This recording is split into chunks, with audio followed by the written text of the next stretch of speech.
आजादी के बाद से अब तक भारत की तस्वीर लगातार बदलती जा रही है। प्रगति की दिशा में बढ़ता भारत हर साल दुनिया के लिए हर क्षेत्र में एक नया मिसाल गढ़ता जा रहा है। एक ऐसी ही मिसाल है भाखड़ा ब्यास प्रबंधन बोर्ड, जो अपनी परियोजनाओं से पंजाब, हिमाचल, राजस्थान, हरियाणा और दिल्ली में जल और बिजली की आपूर्ति करने में लगातार प्रयासरत है। बीबीएमबी द्वारा निर्मित भाखड़ा, कोटला, गंगूवाल और देहर जल विद्युत स्टेशन आज देश विदेश में प्रगति की पहचान बन गए हैं। और इसी क्रम से 1974 में एक नाम और जुड़ा, पौंग डैम, जो कि हिमाचल में ब्यास नदी पर आज भी शान से खड़ा है। इस बांध की कहानी शुरू होती है आज से 92 वर्ष पहले, साल 1926 में, जब इसका निर्माण का प्रस्ताव पहली बार रखा गया। ब्लूप्रिंट तैयार होने के बाद सारी जरूरतों और स्रोतों की सप्लाई की निश्चितता के बाद साल 1961 में पुरजोर गति के साथ बांध के निर्माण का काम शुरू किया गया। 13 वर्षों की कड़ी मेहनत के बाद साल 1974 में ये बांध बनकर तैयार हुआ। पौंग बांध का उद्घाटन उसी वर्ष यानी साल 1974 में किया गया। अपनी स्थापना के वक्त पौंग बांध को देश के सबसे ऊंचे बांध होने का गौरव प्राप्त था और आज भी समुद्र तल से 1430 फीट की ऊंचाई पर स्थित यह देश का सबसे ऊंचा अर्थ फिल बांध है। इसकी बेजोड़ इंजीनियरिंग और बेहतरीन रख रखाव को देखकर आज भी कई लोगों को हैरानी होती है। विस्तृत ब्यास नदी को अपनी गोद में समेटे हुए पौंग बांध की ऊंचाई 436 फीट और लंबाई 6401 फीट है। इस बांध की कुल क्षमता 3 करोड़ 55 लाख क्यूबिक मीटर्स है। जल के इतने विशाल स्तोत्र की सहनशीलता के लिए इसके ऊपर उठी हुई दीवार की चौड़ाई 45 फीट है। वहीं इसके मजबूत आधार पर यह चौड़ाई 2001 फीट हो जाती है। पौंग बांध में जल की निवासी के लिए कुल 6 द्वार हैं, जिनकी डिस्चार्ज क्षमता 12,375 क्यूबिक मीटर प्रति सेकंड है। बांध के निर्माण के दौरान नदी के प्रत्यावर्तन के लिए 5 कंक्रीट लाइन सुरंगों का निर्माण किया गया था, जिसमें से 3 सुरंग पावर हाउस की 6 मशीनों को पानी उपलब्ध कराती है और 2 सिंचाई का पानी उपलब्ध कराती है।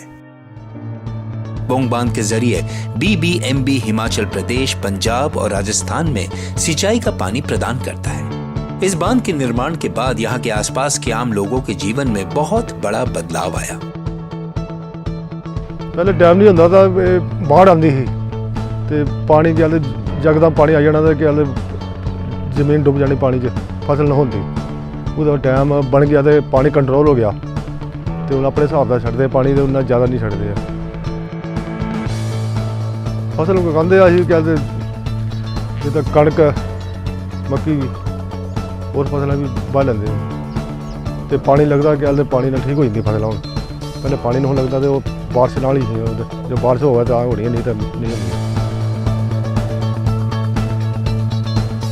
इसके निर्माण के बाद पौंग बांध ने ब्यास के जल को सही रूप में इस्तेमाल के साथ साथ यहाँ के निवासियों के जीवन को भी एक नई दिशा दी। इसके साथ साथ कांगड़ा स्थित पौंग बांध जलाशय महाराणा प्रताप सागर के नाम से भी जाना जाता है।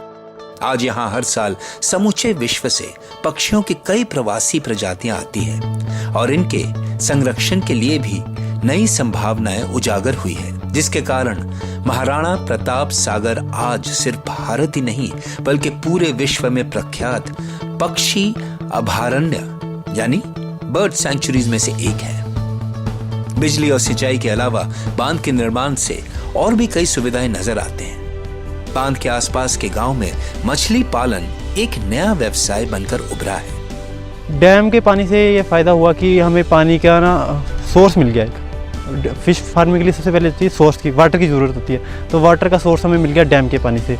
फिर उसके बाद हमने फ़िश के लिए जो हमारा फ़िश ऑफिस है स्थाना में, उससे कॉन्टैक्ट किया तो उन्होंने हमें गाइड किया कि ऐसा ऐसा करो, आप फ़िश का जो बीज होता है वो अपने यहाँ पे पॉन्ड में डाल सकते हो।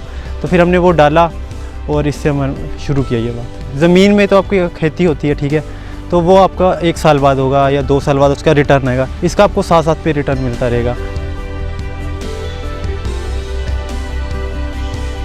वर्ष 1974 में इसके उद्घाटन के समय शायद ही किसी ने सोचा होगा कि ये परियोजना इन इलाके के भविष्य को पूरी तरह बदल के रख देगी। हिमाचल प्रदेश, जहां भरपूर प्राकृतिक संसाधन होने के बावजूद भौगोलिक विषमताएं और पर्यावरणीय परिस्थितियों के कारण सभी को विकास लगभग असंभव लगता था, वहीं पौंग बांध ने एक समृद्ध और खुशहाल राज्य की नींव रखी। सिंचाई के अलावा जल विद्युत के उत्पादन से भी आसपास के प्रदेश के आदिवासियों की जिंदगी में सुधार आया है। बांध के बिजली घर में जल विद्युत उत्पन्न करने के लिए पानी 3 सुरंग में से आता है। ये सुरंग पावर हाउस के अंदर एक फ्रांसिस टरबाइन जनरेटर से जुड़े हुए हैं और इसी टरबाइन जनरेटर के जरिए पानी से बिजली बनती है। बांध के 6 विद्युत संयंत्र हैं। हर संयंत्र की क्षमता 66 मेगावाट है और बांध की कुल जल विद्युत उत्पन्न करने की क्षमता 396 मेगावाट है। बिजली उत्पादन व वितरण का नियंत्रण बांध के मुख्य कंट्रोल रूम से किया जाता है।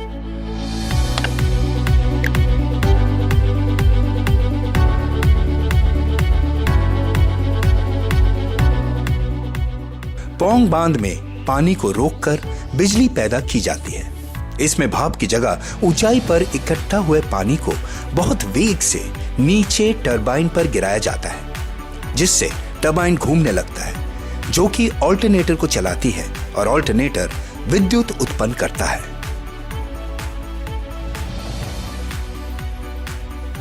बांध द्वारा बनाई गई बिजली ने पंजाब, हरियाणा और राजस्थान राज्यों के विभिन्न शहरों में उद्योगों की प्रगति की रफ्तार को दुगना किया।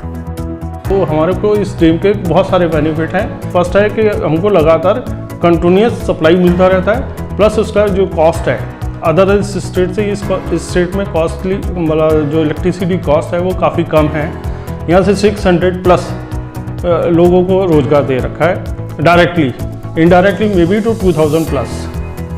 बांध के रखरखाव और तकनीकी देखभाल के लिए BBMB के इंजीनियर और अधिकारियों की एक टीम कार्यरत है, जो समय समय पर बांध का मुआयना करते रहते हैं और ध्यान रखते हैं कि बिना किसी रुकावट के बांध लगातार काम करता रहे।